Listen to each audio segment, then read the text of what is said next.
rumors spreading round. United Texas town. About to shack outside the game. And you know what I'm talking about. Just let me know if you wanna go to that home out on the range. They got a lot of nice girls.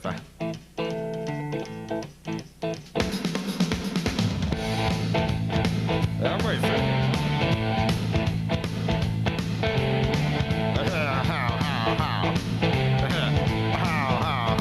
Well, yeah, it's fine if you got the time and the time to get yourself in. And here is time almost every night. But now I might be mistaken.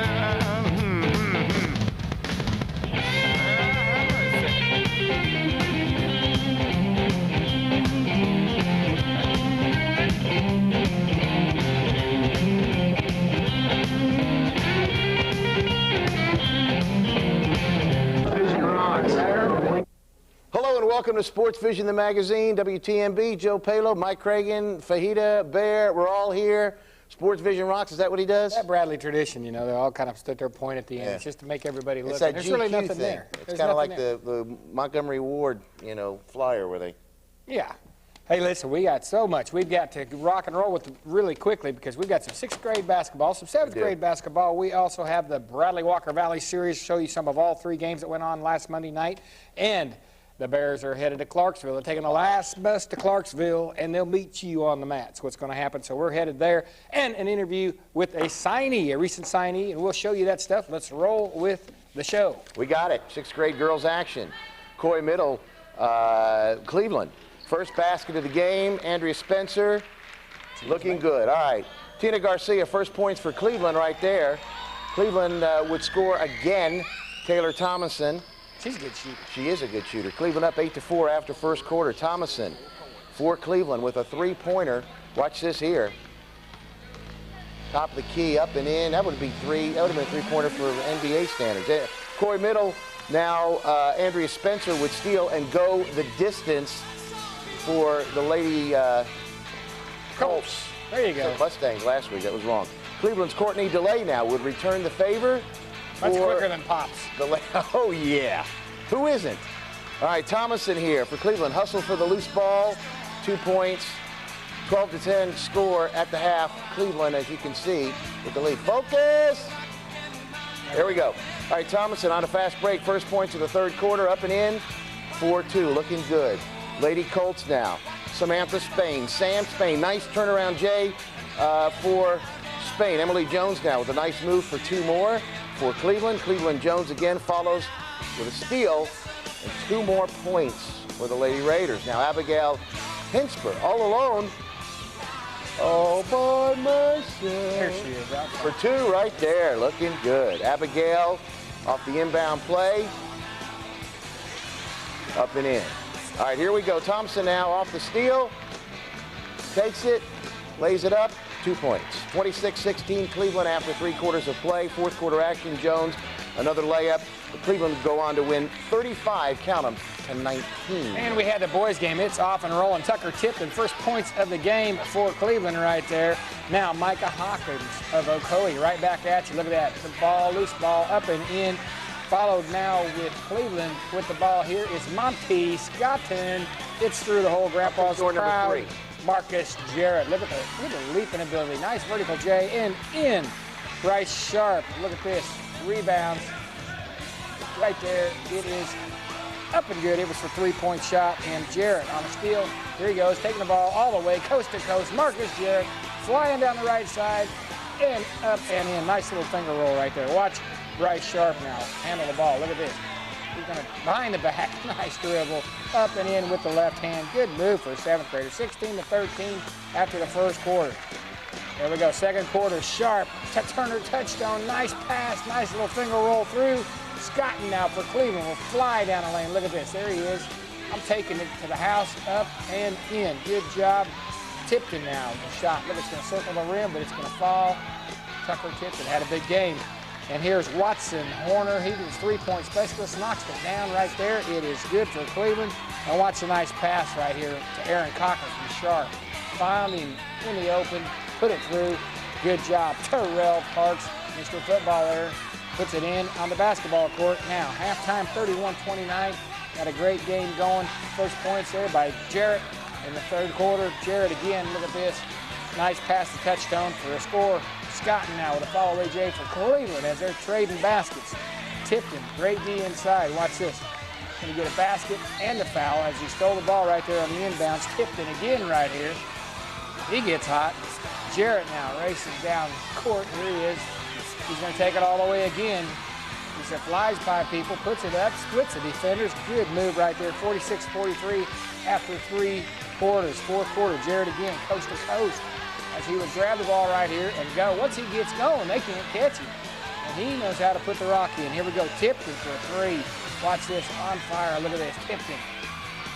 Puts it through, brings Cleveland right back in. Late in the fourth, Jarrett, still hot. Check this out. Takes the ball, hits Kosha out front, and puts it through the basket. They're tied at 49. 25 seconds left. Cleveland will be up at 1 at this point. Cochran right there, number 30, will get the ball and put it through. Okoye up 1. 14 seconds left. Cleveland down 2 right here with 5 seconds to play. Jarrett is going to be on the line, and he's going to miss that one. Now watch, there's just a few seconds. Scotton will take it all the way. Reminds me of that old play Danny Ainge way back when. Puts it in. Now we got an overtime. How about that? Overtime coming up. 2 minutes left in overtime. Up 3. Scotton is going to make it a 1-point game right there as Okoye was in the lead by 3. Cochran will give it back, a 3-point lead right there for Okoye. Little Gervin move. Scotton back to 1 now as they're trading baskets again. And Scotton will put another 2 in right here. The time is winding down. Cleveland up 58-57 now in the first overtime. They're ahead by 1. Tipton will hit the second of 2 free throws to make it a 2-point game. Cleveland, Jarrett, watch this.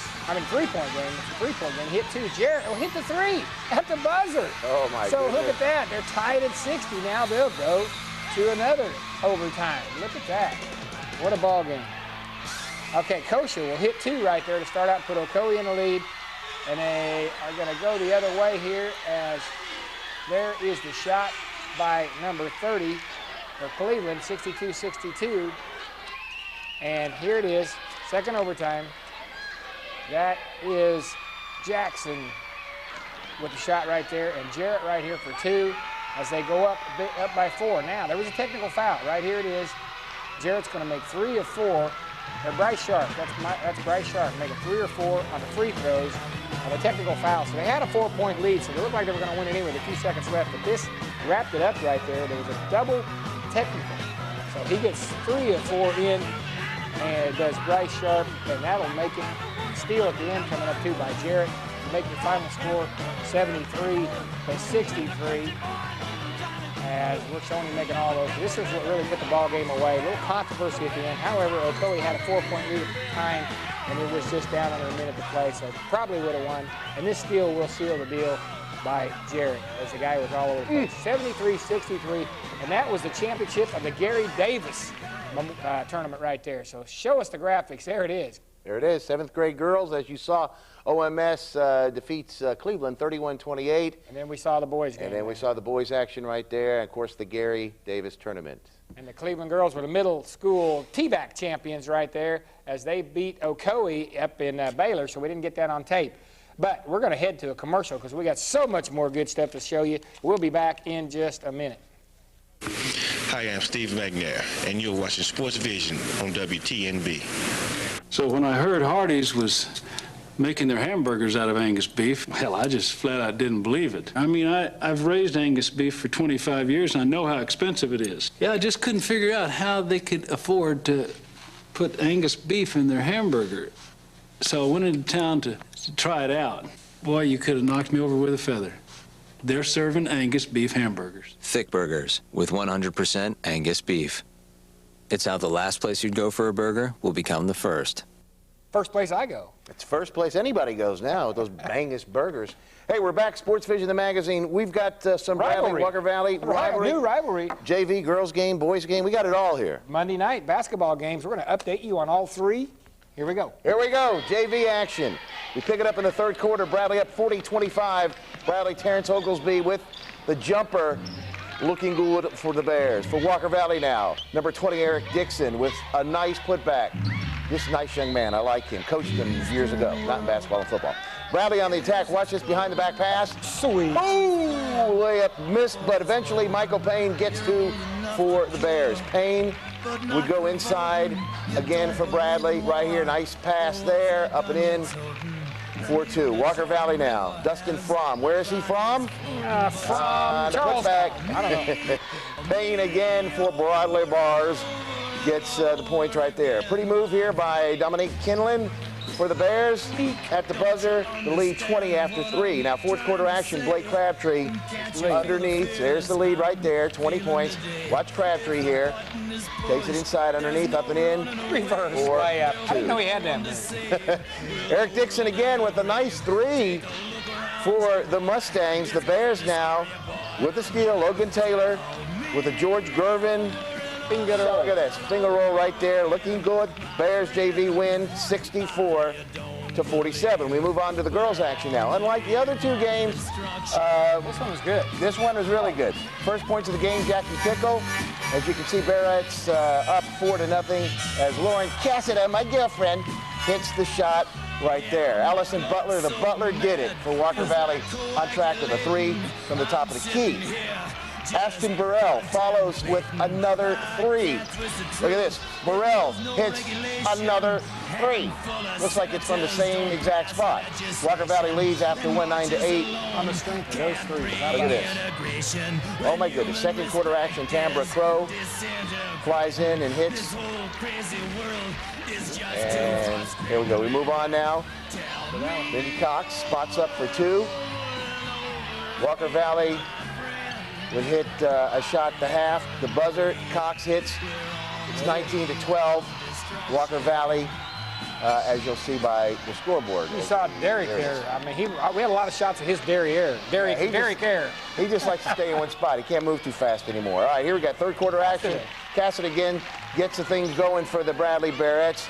Suzanne Morris responds for the Lady Mustangs. Jackie Pickle now with a nice steal, bringing Bradley within 5 points. Look at Pickle. Taking it down, up and in, off the glass, good for 2. 27-22 after 3. Fourth quarter action now. Lindsey Jackson. Just popped her in. A nice shot. Lauren Cassidy again hits a jumper. Jackson, a 3 to tie it at 32. And we've got Jackie Pickle again, hitting a layup to get the Bears in the lead with 1 point, 35-34, within 1, I should say, 35-34 Walker Valley. Game tied, Pickle puts Bradley up by 1 with a free throw. 22 seconds left, Walker Valley down 1. Suzanne Morris has the game winner right there. She's fouled. She hits the free throw, as you'll be able to see here, to tie the game with the free throw. And puts him ahead. Puts him ahead by 1. Right there, Bradley. 2 seconds left.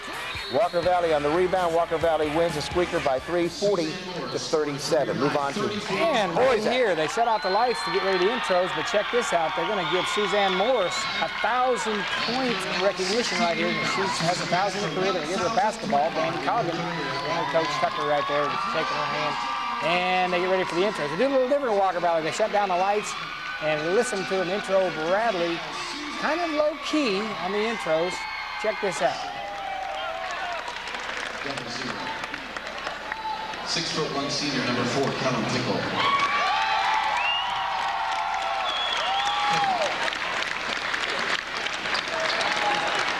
Number 4. 6'5" senior, number 20, Chris Brown.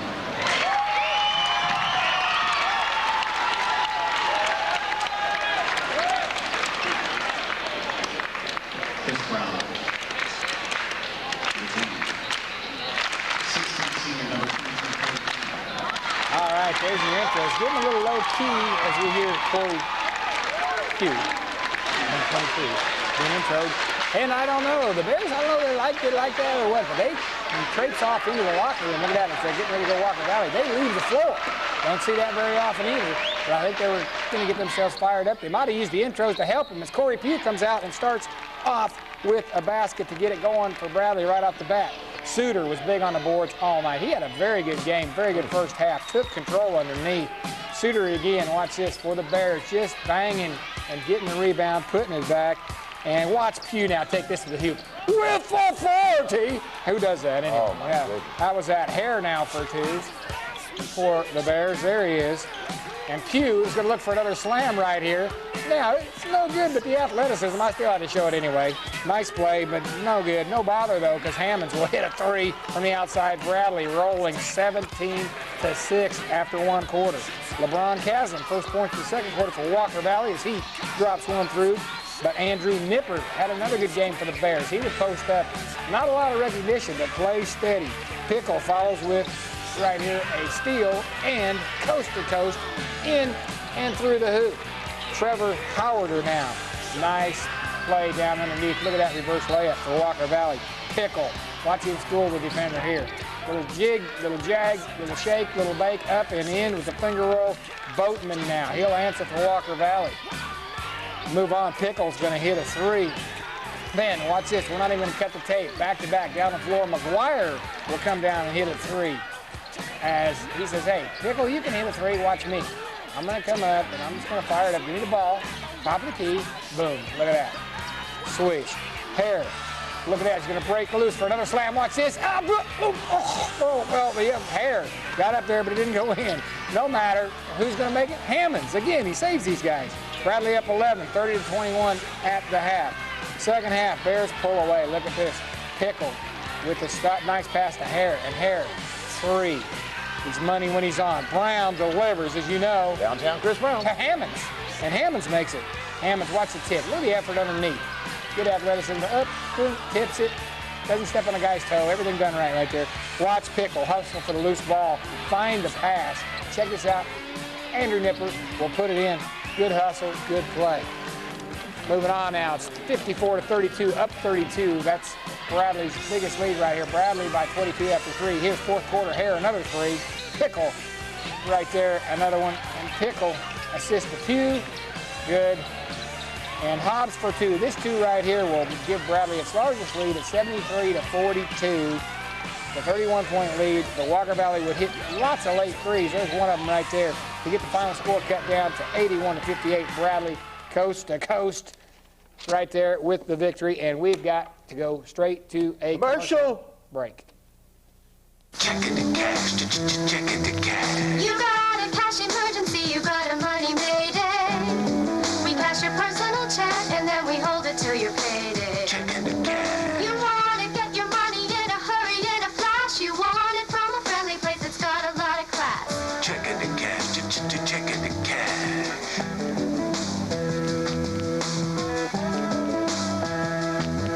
When you get a money mayday, checking the cash.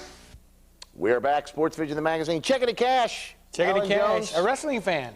Yeah. Of high, he backs it up. He does a lot of Well, things. because he was what? He was second in the state back in Senior year. 71, yeah. He's not real old. He's just No, he's yeah. No, okay, here we not go. old. Here we go. Let's show you what happened at the region duels this last weekend because Bradley's taking the last bus to Clarksville. Let's show you how they got there. Here's the finals. This is Cleveland's Blake Tinsley. Danny Coleman usually has his number, but Blake comes out and all over Coleman early in the match, build up a 5-0 lead, but you know you're not a state champion for nothing. Keep the tape rolling, a little fuzzy right there. But Danny Coleman's going to show you why he is a state champ. He's going to get back into the match and actually going to take the lead here and win a squeaker. I'll tell you, this was a match we may be previewing the state finals. Why we're having tape problems, I don't know, but we're going to roll with it.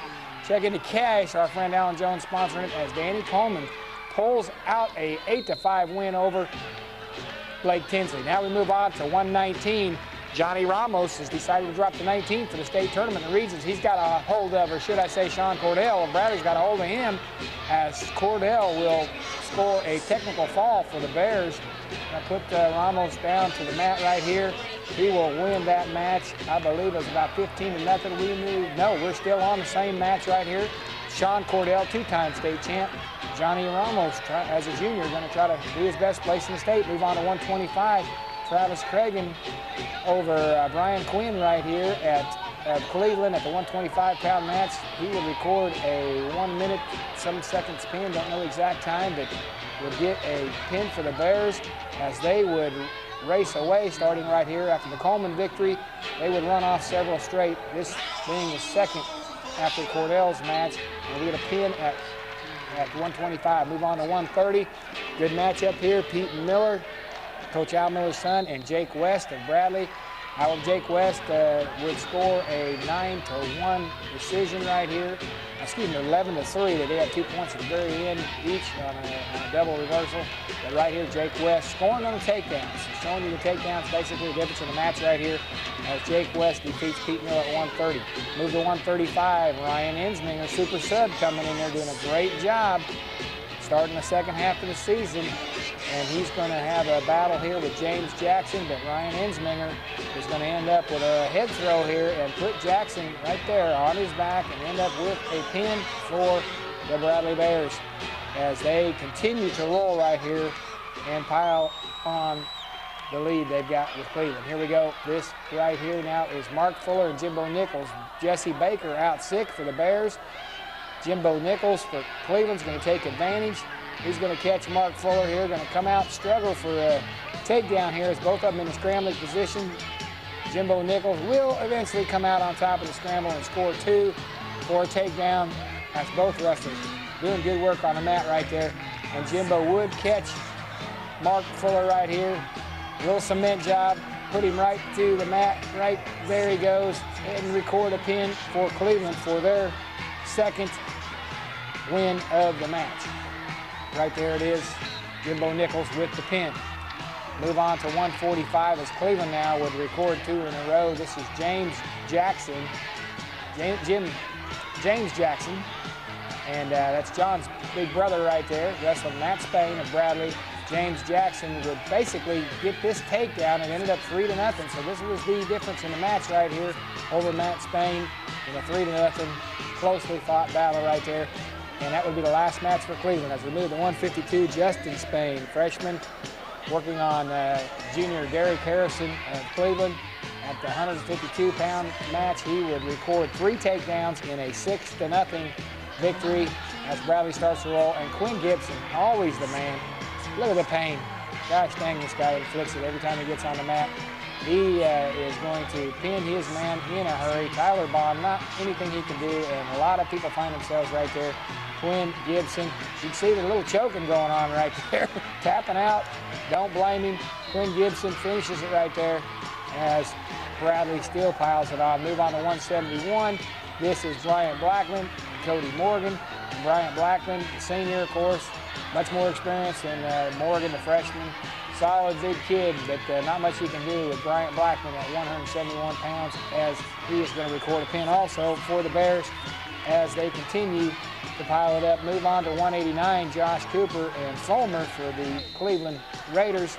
And Cooper going to end up scrambling around, getting a takedown right there. Going to get him another nice takedown right here. And I believe he's going to move to a little wheelie. There it is.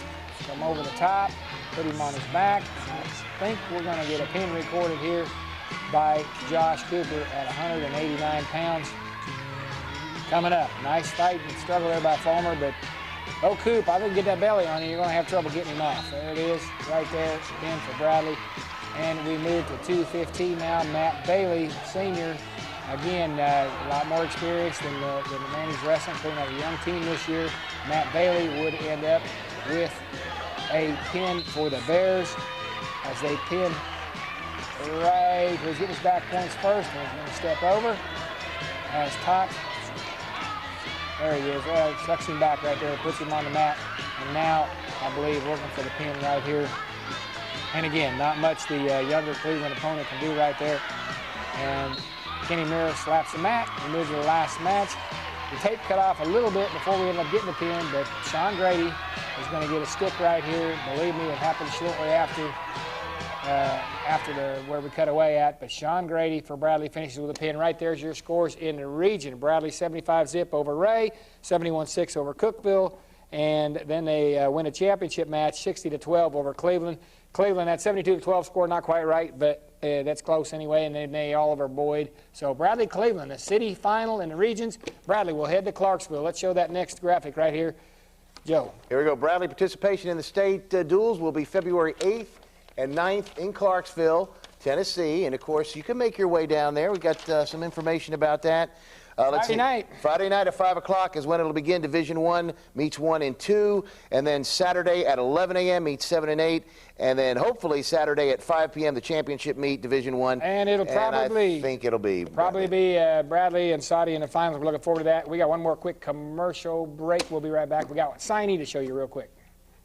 Our buildings and employees do more than take up space. We're more than just checkbooks and loan applications. We are part of this community, just as the community is part of us. Our people have been here for years. We've worked alongside you at the Heart Walk and United Way. We reinvest both time and money, which adds to the quality of life in Bradley County. Any bank can lend money. It takes a neighbor to lend a hand. First Tennessee. All things financial, all things Cleveland, all things community. Member FDIC. Welcome back, SportsVision, the magazine. We've got local signing. Local signee right here, and a lot of people want to wait to see where he goes. Let's roll the tape. This is Levante Barber. He's in the school library there at Cleveland. Right there, Dominique, Beatrice, Levante, Thomas, Darius, and Coach Brown all in attendance with Levante as he is going to talk. Compete and earn a starting position over there will get a lot of playing time. Was any other coach at UTC, I might have been at Tennessee Tech right now or somewhere else. But I really believe in what he's going to do with the program. And, I mean, he's one of them guys that's real hard-nosed. I talked to the players up there when I went on visit. He doesn't, I mean, it's his way. He kicked some other players last year off the team. I mean, he's a strict coach, and he's going to tell you the honest truth. He's not going to lie to you. When I went up there, he was straightforward with me and everything. I mean, anywhere you go, Division I and it's college, you're going to play good competition. I mean, it's the best around the high school areas. I mean, it's D1, AA, but I mean, it's good competition. Are you looking to step in and start immediately? Is it something you're going to have to work and earn?